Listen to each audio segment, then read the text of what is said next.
ये देखिए गाजर, शिमला मिर्च और मटर का कॉम्बिनेशन किस कदर खूबसूरत और कलरफुल लग रहा है और इसमें से खुशबू भी बहुत आ रही है। और अब हम इसमें तैयार हो गया है। अब हम इसमें पहले चिकन ऐड करेंगे, बंद गोभी उसके बाद डालेंगे। चिकन ये मैंने पहले से उबाल के रख लिया था,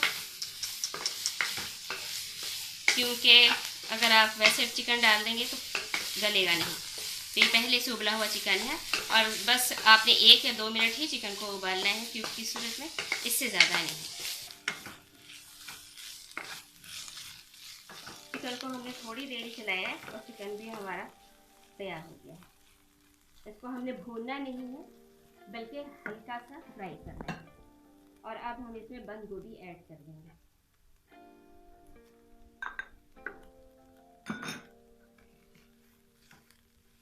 थोड़ी देर बस इसको बंद गोभी को भी हमने फ्राई करना है, 1 से 2 मिनट, ज़्यादा देर नहीं। इन सब सब्जियों को ज़्यादा गलाना नहीं होता क्योंकि गलने से ये सालन लगने लगता है, इसलिए इनको आपने हल्का हल्का ही रखना है, हल्का सा फ्राई करना है। सब्जी हमारी फ्राई हो गई है। अब हम इसके अंदर सारे मसाले जो मैक्रोनी के हैं वो डाल देंगे। सोया सॉस, ऐसा चलाते भी जाए, चिल्ली सॉस, इसको अच्छी तरह मिक्स करना है। इसके बाद हमने इसमें काली मिर्च भी डाल दी और थोड़ा सा नमक, क्योंकि ऑलरेडी हमने चिकन में और मैक्रोनी में नमक डाल के ही डाला है। सिरका भी डालना है इसमें। अब हम इसमें सिरका ऐड करेंगे और इसको बस 2-4 चम्मच डालेंगे। मसाले सारे हमने डाल के मिक्स कर लिए हैं। अब हम इसी के अंदर मैक्रोनी भी शामिल कर देंगे। ये सारी मैक्रोनी हमने इसमें डाल दी और इसको आप चाहिए तो चूल्हा बंद करके या इसी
बिस्मिल्लाहिर्रहमानिर्रहीम।